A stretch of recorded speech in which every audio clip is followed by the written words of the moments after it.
Hello again, Run Rudolphs. On this video I wanted to do our mission strategy, this time for DLC Pack 1, Mission 7. So how this mission works is there are 10 anchors that come out of the sky, there's 5 big ones and 5 small ones, and there's different enemy types that come out of each anchor, and the large anchors actually spawn more than one type of enemy type. You don't have to deal with golds on this mission, or tadpoles, but you do have to deal with drones and wasps, red and yellow, so that can be a little bit of a threat. So our idea, of course, you want to stop at the stop sign here. Just want to make that very clear. What we're doing is we're separating our roles. What I'm going to do is I'm going to be the sniper, and he's going to be the runner. Later on in this video, I'll show the runner's view as well. So I'm going to show both ways. But what I'm going to do is I'm going to run to the far back right corner, and I'm going to knock these buildings out so I can see all the anchors. And I have the DLC rocket launcher, and I have the DLC missile launcher, and I have a railgun. And he has healing bomb and a shotgun. So what I'm going to do is I'm going to start from the right side and just start killing the anchors. You don't want to attack the middle anchors, or you want to stay on the far right as possible, or left. Far left's possible, either way. And just start from one side and work your way down. That way all the enemies don't see you, because the anchors, like if you shoot one anchor, the anchors around that anchor will see it. So if you start from one side, you're not pulling the entire line of anchors, you're just pulling the right side, so it's less enemies for him to have to deal with. So what I'm going to do is I'm going to do this as best DPS per second that I can on these anchors. So I'm going to be shooting the rocket launcher, which, believe it or not, the rocket launcher has the highest DPS for really long range targets. So I'm taking that, and then I have a railgun as well, so I can get in the railgun and shoot once I know that the railgun's cooldown timer is down, which is about 3 to 4 seconds. So I'm just going to shoot some rockets, wait 3 seconds, get in the railgun, shoot with the railgun. So I just get a little bit more DPS as well in there. As you can see, I'm not actually starting from the right side. I worked my way to the left a little bit. Like I said, from our tests, it's better just to start from one side and work your way down, because we were still in the mindset of thinking that it'd be better to kill certain anchors.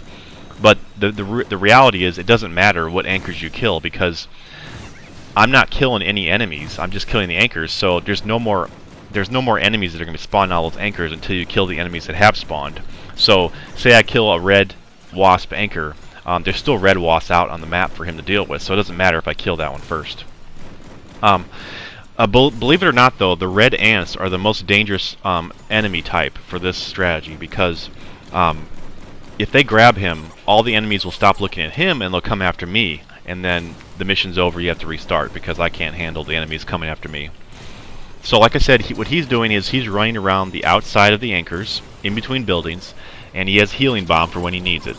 And like I said, I'll show the perspective of his later. But I'm just trying to kill the anchors as fast as I can, and then get in the railgun, shoot those.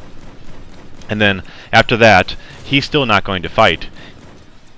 He's just going to run the entire time, and I'm going to missile launcher the enemies. So it works out pretty well, because the missile launcher, this DLC missile launcher, is relatively good as well for range, so I can help him out as well. So the only negative is when I start using the missile launcher, I'm going to destroy some buildings around him, so he has to be a little bit more careful. He has to run through, make sure he keeps an eye on buildings that are still up so that he can stay alive. But believe it or not, it's not that hard to stay alive, which I'll show you here in a moment. He doesn't even use half of his healing bombs with this strategy, so he does have the 200% sprinting speed, which you need. You cannot get away with the acceleration item. You're not fast enough. And also the 200% acceleration sprinting also stops you from being slowed down by enemy fire, which is very important. So like I said, this 200% sprinting item is probably the most used item I ever have for a ranger. It's just such a good item. I mean, the acceleration's a little bit low, but for most situations you're going to want the 200%. Just if you need like high acceleration on certain missions, you want to take the other one. But now I'm just going to help him with the enemies with the missile launcher. I hardly get any enemies that attack me. I only have to deal with like 2 or 3 the whole time, and he's just running around surviving. He can of course fight towards the end when there's only a few enemies left, but it's just better for him to run around, because I'm doing 1,000 damage per missile, and I can fire this thing very fast. So it's pretty nice. But this seemed like the best strategy. Another strategy we were trying was I would take big fireball and big shotgun, the D110, and he would take sniper. He would go to the corner, and I would go forward into certain buildings, and I would shoot the big fireball above my head, and most of the enemies would die, and I would kill the enemies that with the big shotgun. That, like, say a silver spider comes after me, I would kill him with the big shotgun. But that wasn't as consistent as this was with this strategy. So, I mean, obviously you can take Air Raider and just bomb the whole thing, which, you know, personally I think it's just his air raids are too strong, but I'm not going to go on that rant. But this is just for like a ranger strategy.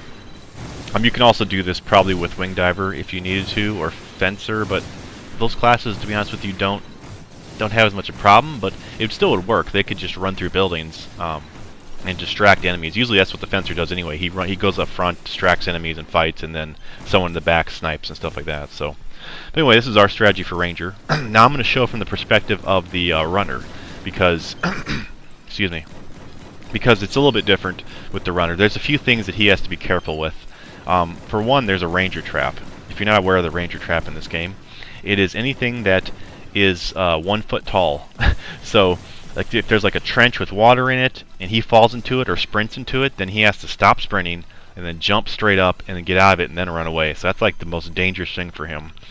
Also, like, if you get inside, like, there's that chemical treatment plant that has like drains and like grading and stuff in it. If you fall into that and you're sprinting, then you have to stop and get your way out of that. So it's very dangerous. But yeah, just have to avoid those things. But there's not too many of those in this mission. All right, so that's the sniper role. Now I'm going to show the sprinter role. So the sprinter, what he does is he takes both sets of NPCs. There's fencers and rangers. The reason he doesn't take them is because it seems like the enemies like to go after NPCs, so we're afraid the enemies were going to come back into that corner. This is the Ranger trap right here, if you're not aware of it. So you're going to be past that, so you're not have to worry about that. So this is the track you're going to stay. You're going to stay pretty near to the anchors, but you're going to stay in between these buildings. And you're going to run through, like, this is a nice place to run through because there's a bunch of buildings close together and it's like a long straight track.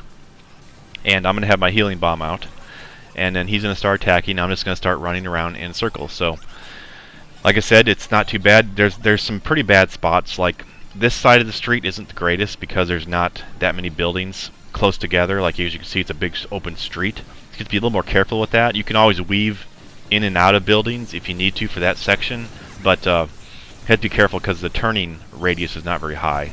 And then another threat, as you can see right there, was anchors that fall. Once the anchors fall, there's like a bunch of pieces that fall on the ground, and he can't run through them, so you have to be careful with that as well. But this side, actually, the front side is actually the safest part to run through because the buildings are so great on this side.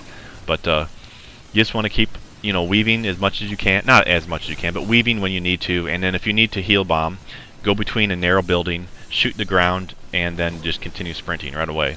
Because the healing bomb will knock the enemies back from you, and then you'll have a chance to keep running. Really, the only problem is the endurance of my thumb. Like, because I have the original setup for running, for sprinting on the analog stick click.